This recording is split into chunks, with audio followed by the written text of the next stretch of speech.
Hello friends, welcome to my channel. இன்னைக்கு நம்ம சேனல்ல சோயாவை வச்சு பிரியாணி எப்படி செய்யறதுன்னு பார்க்கலாம். வாங்க வீடியோக்குள்ள போலாம். அதுக்கு ஃபர்ஸ்ட் ஒரு வாணல் எடுத்துக்கோங்க. அதுல தண்ணி வெச்சிட்டு ஒரு டம்ளர் சோயாவை சேர்த்துக்கோங்க. சேர்த்து அடுப்பை ஆன் பண்ணி விட்டு ஒரு 5 minutes மட்டும் அந்த சுடு தண்ணியிலேயே அந்த சோயாவை அப்படியே விட்டுருங்க. இப்போ வாங்க நம்ம பிரியாணிக்கு 2 டம்ளர் பாஸ்மதி ரைஸ் நான் எடுத்துக்கிறேன். நீங்க பாஸ்மதி ரைஸ் இல்ல அப்படினா நார்மல் ரைஸே கூட எடுத்துக்கலாம். இப்போ இந்த 2 டம்ளர் பாஸ்மதி ரைஸை நான் நல்லா 2 டைம் நல்லா வாஷ் பண்ணிட்டு கொஞ்சமா தண்ணி சேர்த்து ஒரு 1/2 an hour நான் ஊற வச்சிடுறேன். இப்போ வாங்க ஒரு பவுல் எடுத்துக்கோங்க. பவுல் எடுத்துட்டு இந்த சூடா இருக்கிற அந்த சோயா ஆறுனதுக்கு அப்புறம் நல்லா தண்ணி இல்லாம நல்லா பிழிஞ்சு இந்த மாதிரி பவுல்ல சேர்த்துக்கோங்க. எல்லா சோயாவையும் நல்லா இறுக்கி பிழிஞ்சிருங்க. தண்ணியே சுத்தமா இருக்க வேண்டாம்.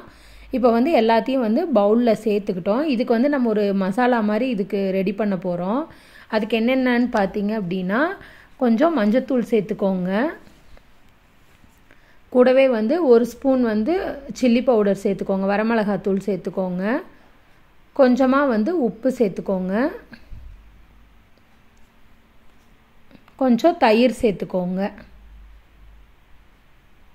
இப்போ சேர்த்து இத நல்லா mix பண்ணி விடுங்க. ஏனா சோயால அந்த காரம் எல்லாம் பிடிக்கணும்ங்கிறதுக்காக தான் இந்த மாதிரி நம்ம முன்னாடியே ரெடி பண்ணி வெச்சுக்கிறோம். இப்போ இந்த தயிர் சேர்த்ததுக்கு அப்புறம் நல்லா mix பண்ணி விட்டுக்கோங்க.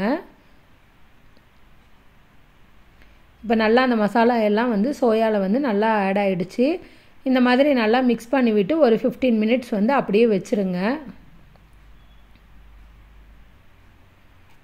இப்போ நம்ம பிரியாணிக்கு தேவையானது எல்லாமே நம்ம ரெடி பண்ணிக்கலாம். ரெடி பண்ணிட்டு வாங்க இப்போ ஸ்டவ்ல குக்கர் எடுத்து வெச்சுக்கோங்க. வெச்சிட்டு 2 ஸ்பூன் நெய் சேர்த்துக்கோங்க. கூடவே உங்களுக்கு தேவையான அளவு ஆயில் சேர்த்துக்கோங்க. இப்போ நல்லா இந்த எண்ணெய் நெய் ரெண்டுமே சூடாகட்டும். சூடானதுக்கு அப்புறம் ஒரு பட்டை, ஒரு பிரிஞ்சி இலை, 4 லவங்கம் சேர்த்துக்கோங்க. 2 ஏலக்காய் சேர்த்துக்கோங்க. இதெல்லாம் சேர்த்து நல்லா mix பண்ணி விடுங்க. இப்போ நல்லா ஒரு பெரிய வெங்காயத்தை பொடி பொடியா கட் பண்ணி வச்சிருக்கேன். அந்த வெங்காயத்தை நம்ம சேர்த்துக்கலாம்.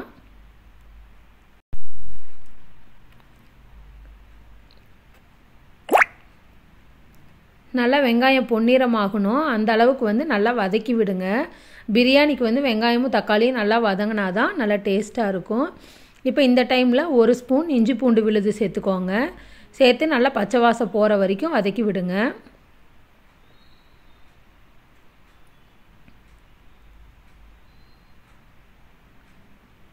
இது நல்லா வதங்கட்டும். 2 மீடியம் சைஸ் தக்காளியை எடுத்து பொடி பொடியா கட் பண்ணி வச்சிருக்கேன்.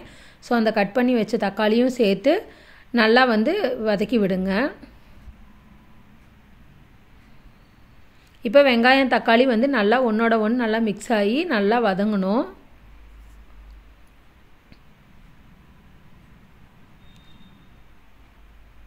இப்போ இது நல்லா வதங்கிட்டு இருக்கு. இப்போ இது கூட பாத்தீங்க அப்படினா கொஞ்சமா மஞ்சள் தூள் சேர்த்துக்கோங்க.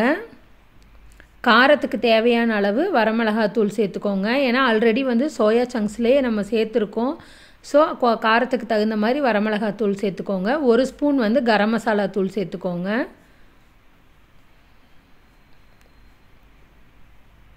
இந்த வெங்காயம் தக்காளிக்கு தேவையான அளவு உப்பு சேர்த்துக்கோங்க.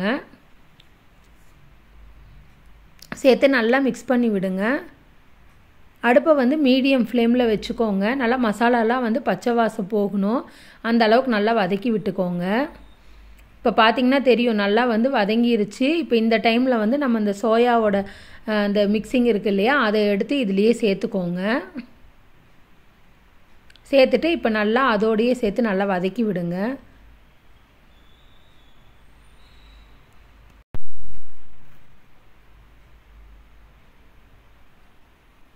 இப்போ நல்லா வதங்கிருச்சு. இந்த டைம்ல கொஞ்சமா கொத்தமல்லி தழை சேர்த்துக்கோங்க.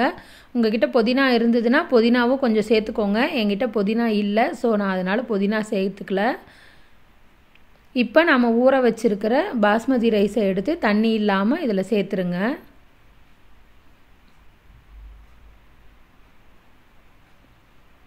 சேர்த்து நல்லா கலக்கி விட்டு அரிசி உடையாம கலக்கி விடுங்க. நல்லா இப்படி கிளறி விட்டு ஒரு 2 நிமிஷம் அப்படியே வெச்சிருங்க.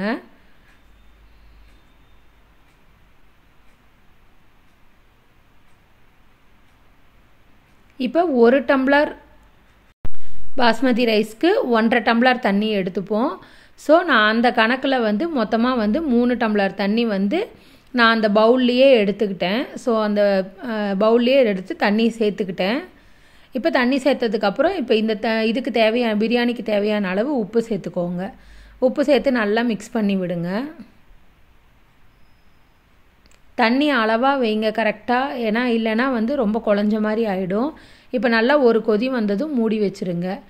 மூடி வச்சு மீடியம் ஃப்ளேமில் வச்சு 2 விசில் வந்ததும் ஆஃப் பண்ணிக்கலாம்.